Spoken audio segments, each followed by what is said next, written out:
अस्सलामुअलैकुम नाजरीन, पल पल न्यूज के न्यूज रूम से मैं हूं आपके साथ नदीम अकरम। देश में एक ऐसा चलन सा चल पड़ा है जिसके चलते समाज में नफरत फैलाई जा सके और वो नफरत देश के मुसलमानों के खिलाफ होगी जिसका तथ्यों से कोई लेना देना नहीं होगा। एक ऐसी स्टोरी खोज के निकाली जाएगी जो बिना सर पैर की होगी और तथ्यों के आधार पर बता करके जनता के सामने उसे परोसने का काम किया जाएगा। और जनता के सामने जब उस स्टोरी को परोसा जाएगा तो दो काम ऐसे होंगे जो फिल्म बनाने वाला है, अगर वो मुसलमानों के खिलाफ कोई फिल्म बना रहा है तो उसकी जबरदस्त कमाई होगी, जैसा कि थी कश्मीर फाइल्स के दौरान हम देख चुके हैं। और दूसरा जो सबसे बड़ा मकसद होगा वो देश के मुसलमानों के प्रति नफरत फैलाने का, जो कि दी कश्मीर के बहाने भी किया गया। और दी कश्मीर में किस तरीके से बिना सर पैर की स्टोरी जनता के सामने रखी गई और उसके तथ्य लोगों के सामने हैं।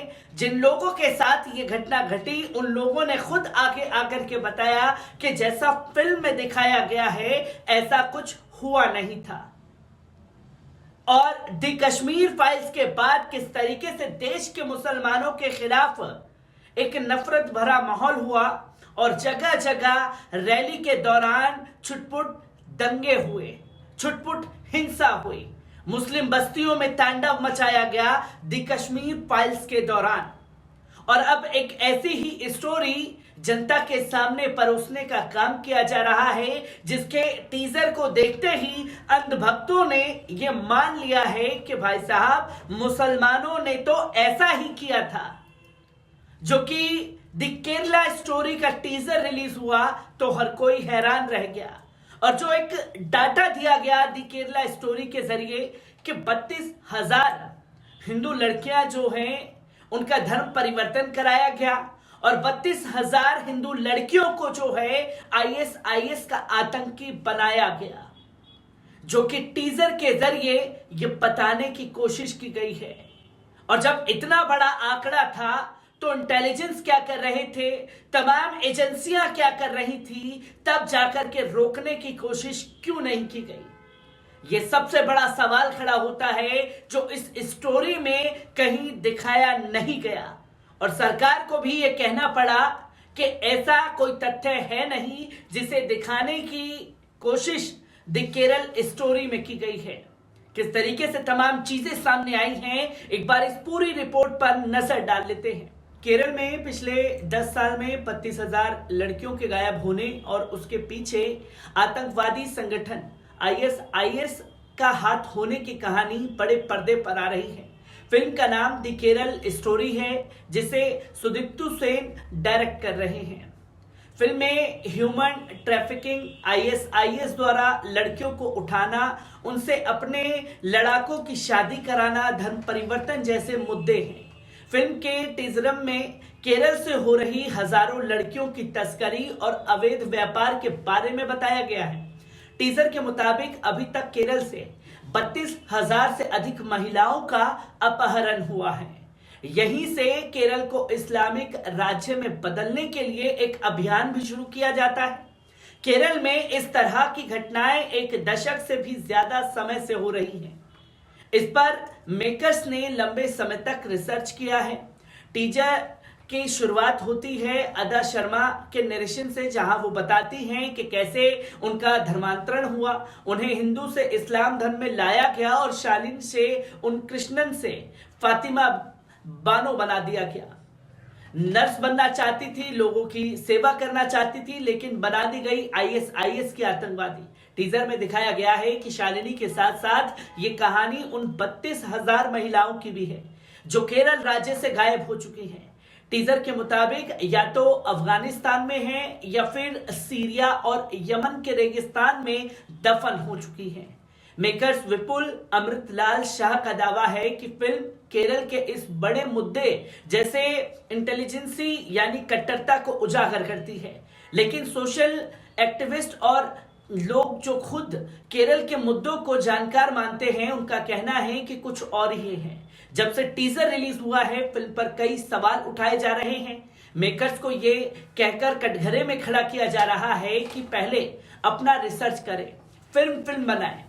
कुछ यूजर्स फिल्म में बताए गायब लड़कियों के आंकड़े तक पर सवाल उठा रहे हैं। विपुल अमृतलाल शाह की प्रोड्यूसर इस फिल्म में सुदीप्तु सेन डायरेक्ट किया गया है। फिल्म में अदा शर्मा को लीड रोल में लेकर धर्मांतरण की घटना हाईलाइट की गई है, जिसके बाद महिलाओं को आतंकवाद की ओर ढकेल दिया जाता है। इस मामले को उजागर करने के लिए जहां एक और सराहना हो रही है, वहीं स्टेट को बदनाम करने की साजिश के भी आरोप लगाए जा रहे हैं। टीजर में स्टोरी नैरेटिव करती अदा की एक्टिंग की भी काफी तारीफ हो रही है। वहीं राइटर डायरेक्टर सुदीप्तु सेन के मुताबिक एक जांच के अनुसार 2009 से केरल और मंगलुरु की लगभग 32,000 लड़कियों को हिंदू और ईसाई समुदाय में इस्लाम में परिवर्तित किया गया है और उनमें से ज्यादातर सीरिया, अफगानिस्तान और अन्य ISIS हक्कानी प्रभावशाली क्षेत्र में पहुंच गई हैं। इस पर अपने रिसर्च और पूरे क्षेत्र की यात्रा के दौरान उन्होंने बताया कि उन्होंने भागी हुई लड़कियों की मांओं के आंसू देखे हैं। उनमें से कुछ को अफगानिस्तान और सीरिया की जेलों में पाया। ज्यादातर लड़कियों की शादी ISIS के खूंखार आतंकियों से हुई थी और उनके बच्चे भी हैं।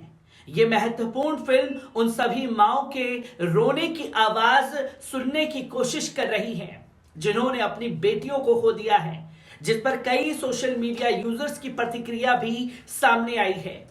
एक ने लिखा है कि द केरल स्टोरी के टीजर में बताया गया है कि केरल में 32,000 हिंदू लड़कियों का धर्मांतरण करके उन्हें ISIS का आतंकवादी बना दिया गया।